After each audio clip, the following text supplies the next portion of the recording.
everybody. Welcome to Adventure Mode with Dustin and Brandon. As always, I'm Dustin. Alongside me, the most glorious ginger, Brandon Duncan. This guy. Brandon, you're looking good. You got the PlayStation hat, right? And the PlayStation... Oh, no. Okay, the Vans today. hat. Vans today. PlayStation hoodie. Not bad. It looks very good on you. Feeling in charge. I've got this basic hoodie going on here. Sometimes playing the way to go. Yeah, that's totally fine. So what'd you think of that new intro you just heard here? Fan-fucking-tastic. Seriously. Too It was on good. last week's show too. But when we recorded, we did not yet have that intro, so we didn't mention it at all. I'm really excited about it. Got that on the old Fiverr, which is an awesome website. And man, it sounds so good. It's actually a little trivia here. I used to be in a band, and that was one of our songs, and I got it converted into 8-bit sounds. Which it actually sounds sweet as 8-bit too, which is really coincidental. We hope you like the new intro. I paid money for it, so fucking you better enjoy it. Just like it, please. Just please like it. Brandon, other than enjoying the sweet intro, how are you right now? I'm good. Feeling dry. This winter has not been kind to me. I totally agree. You know, skin tends to dry out more in the winter. I feel a little ashy. But on that same notion, I hate lotion. I just don't like the way it makes skin feel. It's just oily, more oily than it has to be, and I hate that. Yeah, I've been, one way that I've been combating that is I don't shower as often, which some people don't want to do, but I just don't care. Yeah, I can't do that. Yeah, I'm on a every other day, sometimes even more. Fuck it. Just wear a hat. Yeah, I work in a dirty location, so that makes sense. I feel like I have to. I'm in an office, so it's interesting. Yeah, I'm feeling good. I had some Chinese buffet for dinner. I'm not a big Chinese fan, but I'm a big fan of General Tso's. And those little teriyaki sticks, you never know. What are they? What are they? What kind of meat are they? That's a great question. The world may never know. Also had some Dunkin' Dick Nuts. I did. Dunkin' Donuts. And it seems like a reoccurring thing. Like that's our go-to. Oh, dude, I love the Dunkin' Donuts. America runs on Dunkin'. Yeah. Handsome Phantom runs on Dunkin'. Sponsor us, Dunkin' Donuts. That would be awesome. Well, we always drink it on our Saturday stream. Seriously, we might as fucking well be sponsored, Dunkin' Donuts. Tweet at them. I'm gonna tweet at them on my account after we been like, listen, please. We practically advertise you every other week. Just give me coffee, please. I mean, it's not even that much money. I mean, they give it to policemen and firefighters. I mean, we're doing the same kind of line of work. We're doing social justice as far as ideas of video games. Yeah. Oh yeah. Yeah, for sure. What a bold statement. I'm like, we're pretty much revolutionary. Oh yeah. We're the only ones doing this, obviously. Yeah. So Adventure Mode, it's your weekly show Wednesday on iTunes, also here on YouTube, so you can watch the video version and see our ugly mugs here. It's a fun show. We talk about whatever the fuck we want. Chinese food. Mostly me not knowing what I'm talking about. Phil commented that we had I think he would listen to the episode. Was it last week we talked about the Thai food and the Thai food incidents we had. And he said that, the food gate, because Colin and Greg had some problems about talking about food too much on their podcast, and people got mad. And then we ended up talking about a lot of food. So he said Foodgate has come to Handsome Phantom. Jesus. So I don't care. Drinkgate comes almost every time for me because I'm a person that always has to have something to drink on them. I understand that. Yeah. My dad's like that. I'm a drinky, but listen, never water, which is not good. I wish I liked water more because it's so good for your body. Yeah. My dad is like, he just likes holding things. Pop. Not pop. Like anything that's carbonated. He drinks carbonated water when he's on diets and stuff. And I'm like, it doesn't even taste good. Yeah. Don't do that. Whatever floats your boat. Whatever tickles your pickle. All right. So Brennan, you ready to get into some side quests? I'm ready to get into some games, man. Some games, I okay. wanna talk. Well, I don't have games right off the bat. I got some hardware right off the bat.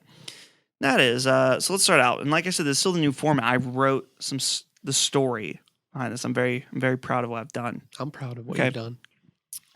The HTC Vive has been priced at $799, so that's $799 in partnership with Valve. The headset will ship in, quote, early April and come bundled with Job Simulator and Fantastic Contraption. The price point comes at no surprise, with the Oculus Rift coming in at $600. The Vive includes two, quote, Lighthouse laser-based stations and a controller for each hand as well, whereas Oculus Touch controllers are sold separately. Interesting. So Vive, this is HTC, primarily known as a phone maker. Yeah. Now, given their shot at the VR market, kind of a different strategy than Oculus. I mentioned the Lighthouse lasers, and their thing is that you can set up these little laser boxes in your room, and then so you'll be able to walk around in VR space. It'll scan the room and scan where you are. Interesting. So that's probably part of the additional price point, and it comes bundled with their hand controllers, whereas the Oculus does not. Those are going to be sold separately for who knows how much because they have not announced the price. I think this. I'm not surprised. I knew that it was going to cost more than Oculus for sure, and so yeah, it comes at no surprise.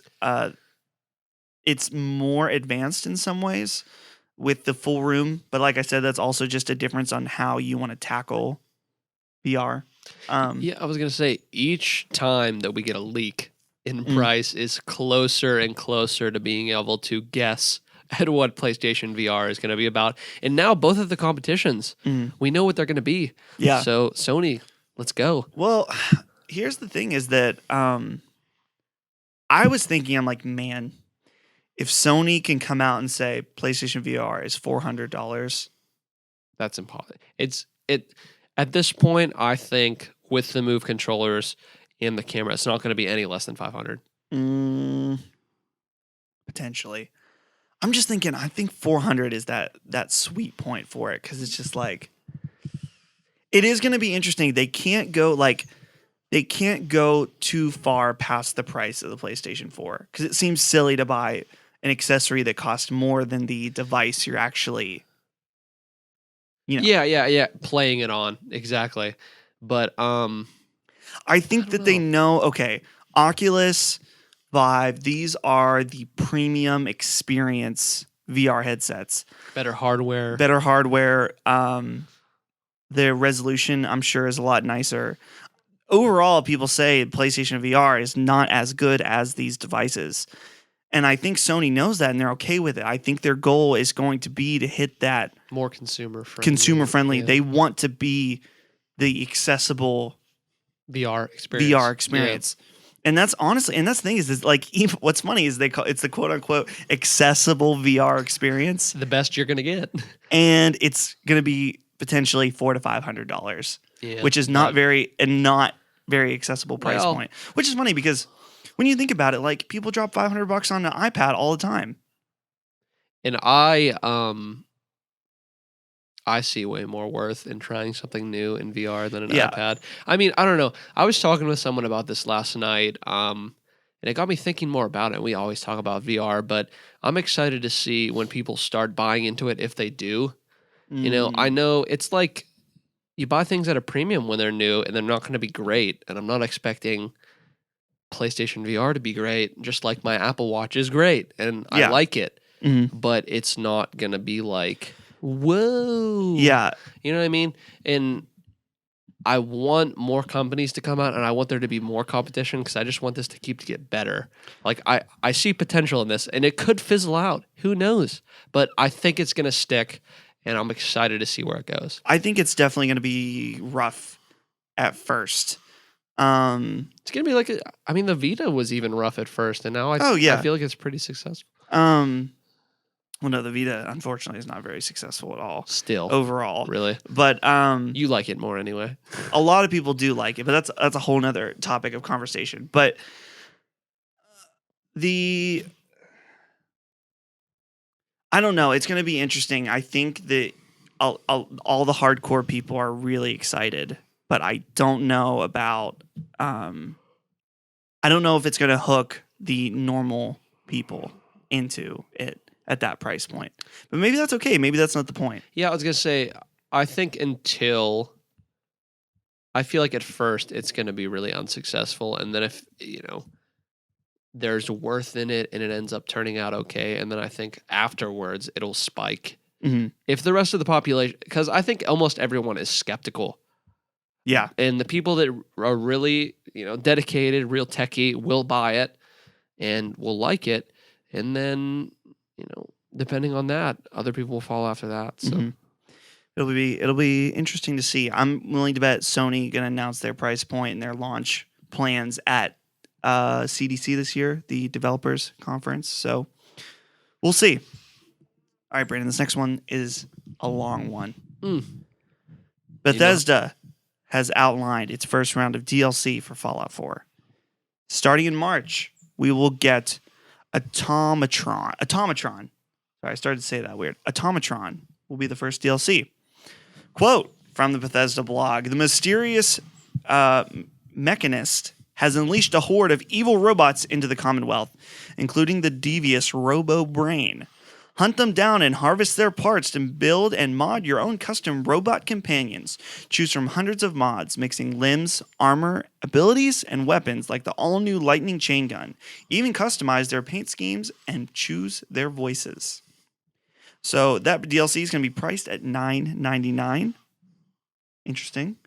Following in April, we will see the release of Wasteland Workshop. This is from the Bethesda blog. It says, with the Wasteland Workshop, design and set cages to capture live creatures, from raiders to deathclaws. Tame them or face them off in battle, even against your fellow settlers. The Wasteland Workshop also includes a suite of new design options for your settlements, like Nixie tube lighting, letter kits, taxidermy, and more. Taxidermy. Wasteland Workshop will be priced at $4.99. Whoa. Finally, in May, Far Harbor will be released. Quote, a new case for Valentine Detective Agency leads you on a search for a young woman and a secret colony of synths. Travel off the coast of Maine to the mysterious island of Far Harbor, where higher levels of radiation have created a more feral world. Navigate through the growing conflict between synths, the children of Adam, and the local townspeople. Will you work towards bringing peace to Far Harbor, and at what cost? Far Harbor features the largest landmass for an add-on that we've ever created, filled with new faction quests, settlements, lethal creatures, and dungeons. Become more powerful with new, higher-level armor and weapons. The choices are all yours. Far Harbor will be priced at $24.99. Last bit of news here for this very long side quest before we get into it. This is not all, though. Bethesda has announced, quote, more than $60 worth of new Fallout adventure and features throughout 2016, end quote. With this expansion of all the DLC plans, the price of the season pass is going up from $29.99 to $49.99. Fortunately, this price isn't going into effect until March 1st, giving customers time to buy the passes before the price increase. And customers who already have it purchased will also receive all the extended content for the amount that they paid. Wow. What a drop here of info and awesomeness. Yeah, it was crazy. I wondered what was going to happen because people were wondering. People were antsy about it, I think. And then they just dropped the bomb, man. So many different things happening at once. You get all these announcements about exactly what's going on, exact outlines. Exactly, yeah. And then next thing you know, the price increased. But then at that same point, they're like, hey, well, you still have time. Mm-hmm. It's so interesting, man. Yeah, it's crazy. Has anything ever been done like this, where midway through they change season pass? Yeah, actually, Dying Light did it. Really? Let me look up the story so I know. It's so interesting. Now, honestly, I think we've talked about this before. I'm very burnt out on Fallout 4, even though I didn't even play it for that long. Mm-hmm. I get overwhelmed by open world games, but I think these DLC sounds fucking awesome. Oh, yeah. Some of them, the Megatron one, whatever the fuck it is, it sounds okay. But the other two sound fucking sweet. Mm-hmm. Trapping Deathclaws, fighting them, that sounds so cool. Dying Light originally The expansion pack was supposed to cost $15. They changed the price to $20. But if you so originally going to cost $15, separate from the season pass. And they added $5. And overall, the price of the season pass, instead of being $20, increased to $30 because I believe they're doing another expansion or something in the future. But they gave people time to purchase it before the price increase, and anyone who already bought it, of course, gets all the extra stuff as well. So that's nice. Real nice. Interesting. But let's think about the value here overall. I mean, $10 and then $5, so $15 plus $25, $40. Is that right? 15 plus 20? 25. 15 plus 25. Yeah, 40. Okay, good. I'm so not confident when it comes to math that I just am like, Yeah, but seriously, when you're hearing, okay, so for someone like me who isn't super interested and might not be interested in all of them, it's super cool. I mean, $4 for the trapping one. Or $5. I mean, that sounds awesome. It's not like, hey, every time one comes out, it's $15. I feel like I wonder how this is gonna work. Like Raider, like you can capture Raider. I wonder if you can like really build him up and then like make him fight Deathclaws and stuff, and see if you can make him defeat Deathclaws on his own. Eskimo Joe. Dude, yeah, it sounds really cool. I think the robot one sounds cool too. That's probably the one I'm least excited about. That's what I was saying. Dude, more taxidermy. One of my favorite things. Like, I love hanging. I don't know if I talked about this before, but for some reason I like hunting animals in video games because I can never do it in real life, but I think it's so interesting because it's adventurous, and having taxidermies of things sounds so funny. Yeah. What could you have taxidermy of? Well, there's the weird two-headed cow, which is fantastic. There's the what I would love that's actually not on this game, but would be really cool. Do you remember those like dopey looking walruses off of Skyrim? Oh, yeah. Yeah. That would be great. I would love that. It's just completely impossible, but I want something real. A bloat fly. So we have to assume here, the last DLC comes out in May of the first three. And then but E3 is in June. I'm assuming we're going to see the next 3 or however many they're doing then. Yeah, did they not say that they're working on 3 different projects right now? Well, that's unrelated. Okay, yeah, but still, I mean, as a side note, are you talking about more DLC after that? Is that what you're talking about? Well, they said that this is the first round, and that's why they're increasing the price of the season pass, because they're doing more DLC after these 3. Interesting. So, I'm so excited. They're just going to give us more and more. And I'm just so happy that, honestly, this DLC in the end, it's going to be worth $50 from what it sounds like, as far as the amount of content. Even like that last one, Far Harbor, sounds really freaking awesome. Just like, and here's the thing is, like, they said it's the biggest overall sheer map size of an expansion, which some of the ones, like the Skyrim ones, I believe the Skyrim one was pretty big, and the one for the other Fallout games were pretty large as well. So I'm very curious. It just sounds awesome. Sounds like something you would expect Bethesda to put out. Yeah. Usually quality. Yeah. Seriously, it puts the freaking Arkham Knight to shame. The shit they gave away at that season pass is just embarrassing. And now you have this where not only is it cheaper, I believe, than that Arkham Knight season pass, but the amount and just I'm assuming the quality. I mean, it sounds awesome. Yeah. It sounds like there was actual work put into it. You know what I mean? Mm-hmm. Yeah, I am super pumped. And I'm really excited to see what I like the fact that there's like a small, medium, big size. I love that, dude. Pick and choose. It sounds great. So yeah, even if you don't want the season pass, you can just buy the one thing if you want. That's what I'm saying. And the cool thing about that is, maybe it isn't so bad that there's like a really small, cheaper one because, I love Call of Duty, but every map pack is $15. Every single one. what's funny is, and not to shit on Destiny again, but like I've been thinking about how the Taken King was priced at $40 and how overall I do not think it was worth $40 in the end. In retrospect, from how like I thought I was paying for $40 with continuous support, and what you got is pretty much it. So I'm just like, man, this DLC is going to be, I'm getting $30 for everything. It's going to be way better than any Taken King stuff. And even if it was $50, it would still be a greater value. So sorry, Destiny. We just shit on you every week now, I guess. Every fucking week. So yeah. All right, let's move along here. There's not a lot more side quests here. So this one I actually didn't write out the story for because someone already wrote a story, so I thought I might as well read what they wrote. This comes from Rock Paper Shotgun. Alec Mirror writes, Firaxis, quote, working furiously on XCOM 2 fixes. Quote, we didn't know it would be this way at launch. That's the title of the article.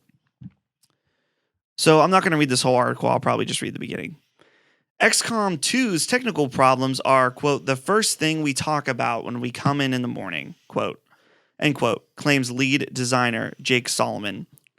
We take it incredibly seriously, me and all the leads. That's what we work on all day, and that's what we're committed to right now. While very well received critically, XCOM 2 has run poorly for a significant number of players. This correspondent included correspondent included the review. He's talking about himself. That went over my head for a second. Speaking to RPS yesterday, project lead Solomon stated that Firaxis was unaware this would be the case when they shipped the game. Quote, I can honestly say that we didn't know it would be this way at launch, end quote. While a small hotfix released yesterday did not address major frame rate issues, larger fixes are coming soon. Solomon also revealed that the post-animation pauses some have criticized XCOM 2 are being worked on. While he did not name an exact cause for the performance issues, he did reveal that, quote, maybe it was our optimism about our new deferred renderer and MSAA. A lot of little things like that. So he goes on to explain some of the different issues and things like that. But here's what annoys me about this article is that the fact that they say, I can honestly say we didn't know it would be this way at launch, I find fucking ridiculous. Yeah. I don't know if they just tried to push it out when the due date was essentially or what, but why can other people do it and you can't? I mean, I'm sure that like developers have to be like, okay, once the game is near completion, like this many people have to test it out. Go get this computer. Try it on this computer. Try it on many computers as you can. Like, and the problem is, it's not a small company. Like, yeah, and Firaxis is known for doing their PC games. Seriously, Civ 5, stuff like that. So, I don't know. I was just annoyed because I've purchased XCOM 2 and I'm really annoyed with how it performs on my computer. And I have the recommended specs, not the minimum. And I can barely keep 60, which is just silly for a game like XCOM. Now, granted, yeah, it looks a lot better than XCOM 1 and it is more graphically intense than the first, but it's not like I'm playing The Witcher or something like that. Yeah. So I'm really hoping for a fix for that soon. And I'm just tired of poorly optimized PC games, which is freaking why I play games on consoles more now. Yeah, that's just, I don't understand how that's an excuse. I don't know if they're just trying to be optimistic about it in the sense that they're trying to be like, yeah, we knew about it. Or you know what I mean? Like, excuses. Yeah. That is all I hear is excuses. And there is no excuse. Nobody else has a problem. Well, oh no! Well, that's a lot of people have. A lot of people have the problem, but there's plenty of people. There's plenty of developers that release a perfect PC port because they actually take the time and do it right, like they should. But all right, let's move on to something a little more exciting. The Brazil Advisory Ratings Board has rated Bioshock the Collection on their website. Platforms listed are PC, PS3, PS4, Xbox 360, and Xbox One. And 2K has yet to announce this game. Interesting. So, Brandon, it sounds like we're going to get our Bioshock remastered very soon. Now, I'm not sure how to feel about this, but it's a personal thing. Yeah, I don't know either. I think I have Bioshock. I have all the Bioshocks on 360. I think I could just play them on my Xbox One, can I? I don't think that they're available yet as backwards compatible. Here's my thing is that, and it's mainly just practical for me, is that I already own Bioshock 1 on PC, and my computer runs it beautifully. It's freaking awesome. It looks so good. It runs at 60 frames. I love it. So you're not really, unless they're doing some ground up remastering, like adding new stuff, which it says it's being, I'm curious if the PC version is just going to be a collection of all of them they sell together, the same PC versions, or if they're going to be reworked. If it's reworked, I will totally, like, if it's like Uncharted Collection to like level of remastering, I will totally plop down the money for this. And here's my other thought is that, like, I want to play through, I want to platinum all 3 of them. Oh, dude, imagine, okay, so remember when the first time you see Rapture, imagine that ground up. Dude. Remastered. I did that. Well, I played on PC the other day. It's funny that this came up because I was playing it on my PC and I played the beginning when you first see Rapture. And I'm like, this is by far the best opening of a game of all time. Seriously, hands down. And with the video on the old style crackling film and just everything, it's so too good. It's brilliant. I love it, and the way the plane crash. You come up to the lighthouse, and it's so mysterious. They closes the door to the lighthouse. And it's pitch black for a second, and then there's Andrew Ryan's face. It says, "No gods or kings, only man." Yeah, I love it. And then when you're floating to the city and it says all good things flow into the city, man, it's so fucking good. I honestly think I don't know if I can pick my favorite game of all time. I can definitely say though see, now I've played Persona and I don't know if that's gonna fuck things up. Bioshock Infinite for a long time, I'm like, this is the greatest story told in gaming so far. Shots fired against The Last of Us. Still haven't played it. Dude. I still haven't beaten Infinite. Have you beaten Bioshock 1? Yeah. Okay. Multiple times. A game you beat? Multiple times. Wow. Yeah. Interesting, right? Man, Bioshock Infinite is... I like the setting of Rapture more than I like the setting of Bioshock Infinite, Columbia. But the story overall, the way it all ties together in the end, it's beautiful. Also, the DLCs, though I don't like the gameplay of them very much, the way that they wrap up the story in those DLCs. So the DLC takes place in Rapture. I don't know if you knew that. For the first one? Both of them do. I didn't know there was DLC. There's 2 DLCs. They're called, one of them's called Burial at Sea. Actually, I think they might both be called Burial at Sea, and then they have like a sub-name. They both take place in Rapture. And they tie both of the games together so nicely. And just Infinite and the first one, is that what you're talking about? Wait, what do you mean? Because didn't Bioshock Infinite have some way to tie it into Rapture? Well, it does. I won't say how, but the DLCs you play as Booker in Rapture. Interesting. With what's her face? Elizabeth. Sorry, I was slipping my mind. So. Yeah, the way it ties in, it's perfect. Now that I'm thinking about that, I'm like, I will definitely purchase this because the more you think about how good I was on the fence because I'm like, man, I can get Bioshock Infinite so cheap on PC and it will run so well on my PC. But I want to play it again on PS4. I want to play on my PS4. I want to play it with trophies. I want to have it all together in that nice little collection. And you could finally play 2 again. Yippee. I have not. I beat 2 as well. I never touched it. The day after I beat that game, I never touched it again. Yeah. It's not bad. It's okay. It's fine. It's fine. I think it's fun. If I want to play Bioshock, though, I'm going to play 1 or I'm going to play Infinite. Obviously. For sure. I will definitely play through 2, though. If I get that collection. Yeah. Get the full picture. Triple plat. Yeah, oh, hell yeah. It better come with 3 plats, like the Uncharted collection.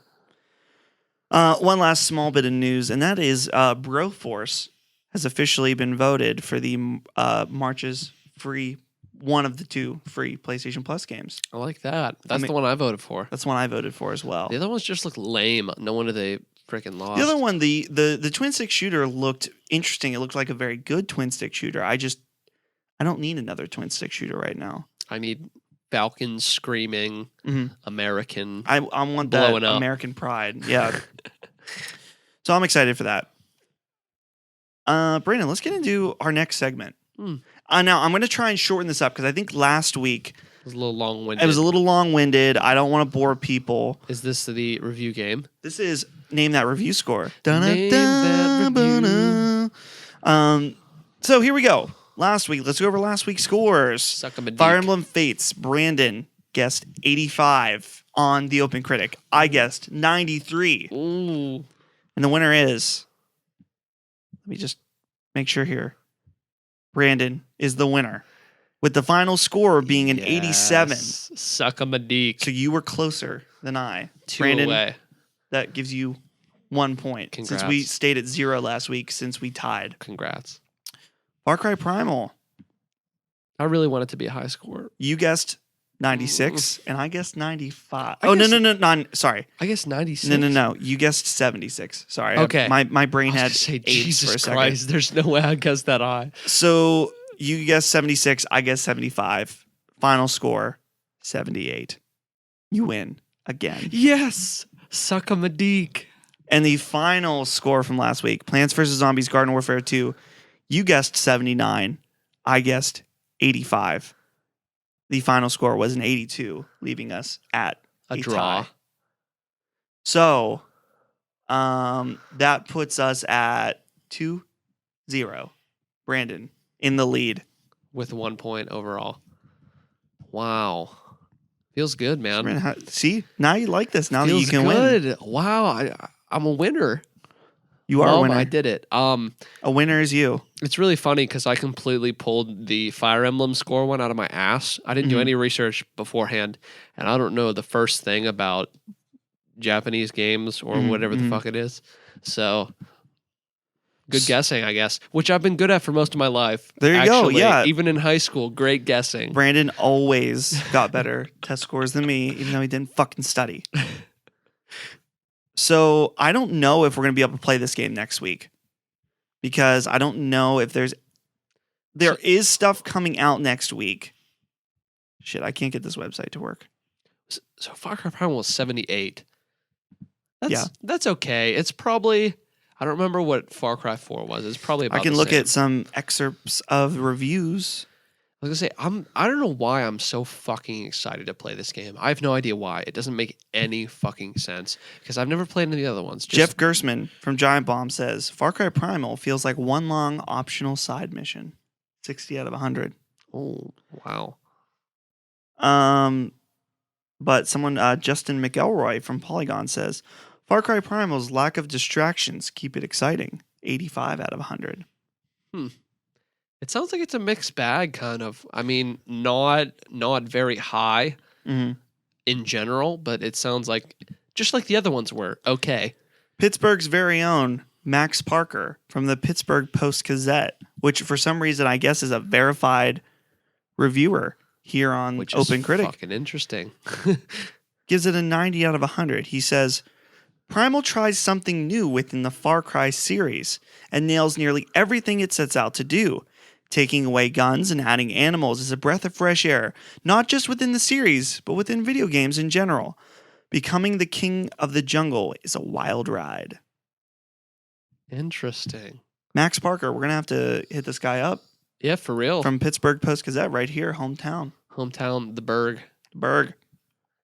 That's so interesting. Yeah, there's no reason for me to be excited, but I am. Probably because it goes back to me liking animals in games for some reason. Like a lot. Whether it's killing them or being friends with them, which is a really interesting dynamic. Yeah. But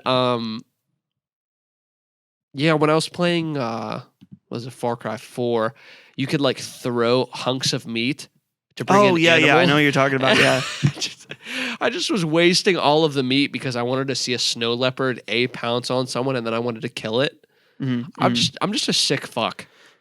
That's fine. That's good. So I don't think we're gonna be able to play next week because what I'm looking at is Black Desert Online launching March 3rd, which is 2 weeks. Thursday.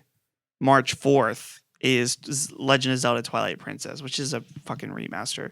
So this game will have to return next week. We'll do guesses for Tom Clancy's The Division. I'm super excited. That'll be interesting. I'm gonna have to think long and hard about that one. 2 beta options on that, so we even have some personal experience. Let's get into that. I have that on the list here of things I want to talk about. Let's talk about that Division beta again. We had more experience this time with it. Yeah. It ended, what's today? It ended last night, right? Because it was just over the weekend. Yeah. Interesting. Okay, so the first time we played it, it was limited experience that I had time with it personally. I actually played it at your house. You had the beta longer than I did. This time it was open for everyone, and it was interesting. We got to try some new mechanics of the game. We got to try the Dark Zone, which is technically like a PvP area. Yeah. And I'm interested to see where it goes because after playing it for a while, it was one of those games just like Dying Light and how Far Cry will probably feel that feels like it's going to be cool for a little bit, but I don't know how it's going to sustain my interest. I feel like it shines in the Dark Zone, and I want it to shine other places too. So that was my overall feeling of it by the end. I wish games felt more interesting when I wasn't playing with people, and I don't know why they don't. Does that make sense? Because like when I was playing with you, I felt like it was awesome. But if I was playing by myself, I feel like it would just be not quite as good. Yeah. So I've got a really weird complaint about the game. And this is something that I think a lot of people are going to think I'm weird for. But I have other people online that have also brought this to my attention. The game suffers from very mild input lag. You know what? After you mentioned that when we were playing, I saw what you were talking about. I could see it when I was doing it, and my mind didn't really pick it up until you said something, but I agree. So input lag, very simply, if you don't know what I mean, is just that there's a slight delay between the input of what you do on the controller and what happens on the game. Someone on Reddit went and used the high-speed camera on their iPhone. And so they would measure like the stick moving and then it had Destiny in the background and how it would move like instantly. Well, when they used the high-speed camera and showed the stick movements on the Division, there was a slight delay. And for me, when I already knew the game fell off, but I couldn't put my finger on it the first beta. And then the second beta, I had seen that and I was like, that's it. I don't know whether it's just stick movement, which I think is where you're primarily going to see the most input reaction between you and your brain and stuff like that. But man, it's really messed up when you know it. So sorry if you're watching this video or listening, you will notice the game it is ruined unless they you. fix it before the game comes out. So yeah, the game has weird input lag, and I don't understand how it's okay. Like it really, really bothered me when I played it this time. Yeah, I mean, the game looks cool. It looks good as far as I'm concerned. It's not mind-blowing. But we were talking about how even in the beta, there was an extreme lack of enemy variety. I don't know if that's going to be a reoccurring that could be thing. just the beta. That could just be the beta. Because thinking back to the Destiny beta, you only got... Fight one type. Well, no, right? you got Fallen and Hive. So 2 enemy types. But I don't know, just not pretty much where I was during the first beta. Like, I just want to see what it does. Yeah. Potential, but not convinced. Yeah. Here's the thing is that, like, when I played the Destiny beta, I was, like, so juiced on Destiny. I was like, I want to play this. Even if I'm not getting anything, I'm having so much fun playing the game. I felt like the only time I was really having fun with the Division is when I was getting new stuff. But I wasn't having fun in the process of doing that. Not that I wasn't like I hate this, but I wasn't like this is awesome. Yeah. It didn't feel great to play. Something about it just wasn't quite right for me. Temporarily rewarding. Yeah. So I'm very curious about The Division. I'm sure it'll do just fine right now with all the hype behind it, but I'm curious if it'll have legs, how it will review, things like that. So Brandon, I wanted to give you an opportunity on this podcast right now. Talk about that Call of Duty DLC. Interesting. Because you haven't talked about it at all. Yeah, I have not. I streamed it the other day, and I've been playing an exceptional amount of Call of Duty. And me as well. Yeah, it's fantastic. Can't talk highly enough about Black Ops 3. Great game. But as far as the Awakening goes, it's a mixed bag for me. I don't really give a fuck about the zombies. Okay. I haven't given a fuck about the zombies for a while. I hear that it's good. I have not tried it yet. I almost tried it the other day. I heard that it's good. The map looks cool. We got 4 new maps. About half of them I love. Skyjack, a revamp, was good the first time. Different somehow. Just the way the game plays. In Skyjack this time, the movement is much more quick in this game than it was in Black Ops 2 or 1 or whichever one it is.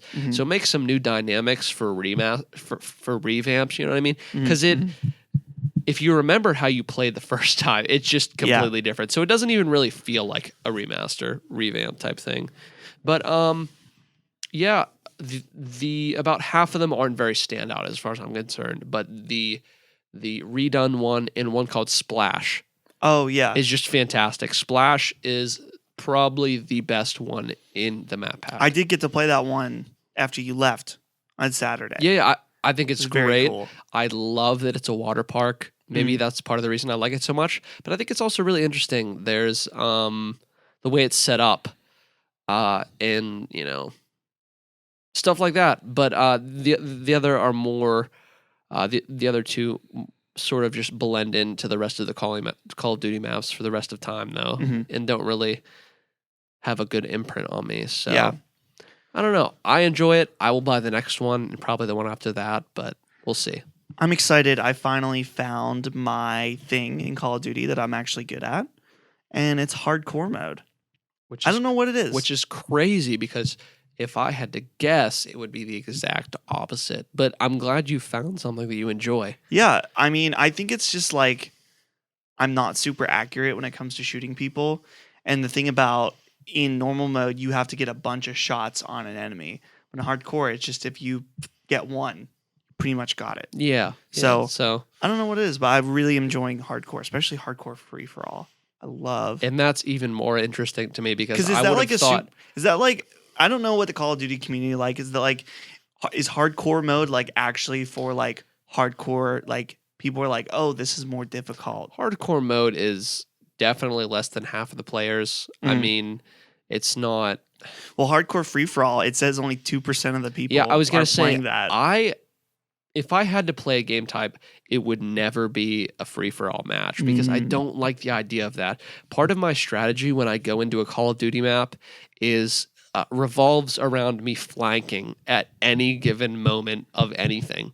So the fact that I don't have anywhere to accurately determine where people are spawning, because that's all I do the entire match. Yeah. Is I know where spawns happen, and I know if I see where my teammates are on the map, where I can go to find more people. You know what I mean? And you learn that kind of thing when you play Call of Duties and when you know the maps. With free for all, I just can't fucking do that because there's people spawning everywhere. There's nobody on your team, obviously, and it just makes it more difficult. It's not bad, but it's just funny that you like it. It's funny, yeah. The mode that everyone plays that is, simple, not simple, but simple to most people, I suck total balls at. But when it comes to something that's more difficult and less predictable, I'm decent at. I'm not saying I'm like the best Call of Duty player, hardcore player ever, but yeah. So interesting. I'm glad you're enjoying the DLC. I've not decided if I want to get it yet. Yeah. It's good. It's not life changing, but It's always good to put some more maps in the mix up. It keeps it fresh. Yeah. Especially if you're enjoying it to begin with, and like that'll just keep making it fresh. Mm-hmm. It's not game changing though, by any means. So Brandon, I wanted to take a moment to thank Spike Chunsoft, developers of Danganronpa, because they sent us a code for Danganronpa PC. Which I talked about on the show, how much I love Danganronpa and how I was hoping this PC port would be great. And I want to tell you right now, it's great. It is awesome. It definitely looks like a Vita game that has been up-resed in some points. Not all the textures are like super nice, and some things are a little bit fuzzy. But other things in it are like it runs at a beautiful. It looks 60 frames per second. A lot of the characters look perfect in HD. And it runs awesome on my computer. Not that it's a graphically intense game by any means, but it's awesome. It's the Danganronpa you know and love, but it's available on PC, and it's cheaper, and it's accessible to pretty much anybody. Which is perfect. And we talked about accessibility last week and how it could water down the market. But I love that because the more people that enjoy your game, I think, is the better. Oh, yeah. I think it's great, especially with a game like that you talk so highly about. Like, I want everybody to try it. Yeah. You know? So. And that's the thing is you don't need to have a nice computer. You don't need to have a Vita. Just download it, play it, please. It's such a good game. They're coming. I'm pretty sure they're going to release Danganronpa 2 on PC as well, which is going to be awesome. Danganronpa 2 is also equally as good. And they're working on the next Danganronpa, which is only announced right now for PlayStation Vita, PlayStation 4, but that's coming soon, and it's going to be you would only awesome. Assume that they would make it PC at some point as well. So, but yeah, like I said, the PC version is very good, and we got sent the code to check it out. So thanks, seriously, that was so cool of them. And I'm gonna do. I was recording footage to do an actual PC review of the game, so expect that soon. But it's nice. It's really nice. Really, really like it. Let's see. Do I have anything else I want to go over here? I was playing a beta earlier this week. Black Desert Online. I don't have too much to say about it, but it's it's probably the best looking MMO I've ever seen, and the combat is really good. It's not like I hate it when like you never played World of Warcraft? No, I have not. Have you played any MMOs? No, I have not. Oh. Actually. No. Well, a lot of times, like, World of Warcraft is basically like you go up to an enemy and you basically just, like, queue up attacks and your character will do them. But what's nice is Black Desert is a lot more, like, interactive. Combat is a lot more moving around, jumping, things like that. Yeah, I was going to say, I could actually see that when you were playing. I was watching you stream it. And I just thought that it looked a little more unique than some other MMOs I've watched before. Because I've never played. Yeah. I've watched. I feel like there was a cool map system. I felt like it looked good. And you're saying the combat was super awesome, which is not something that usually is stand out in MMOs from what I know. Yeah, it's interesting.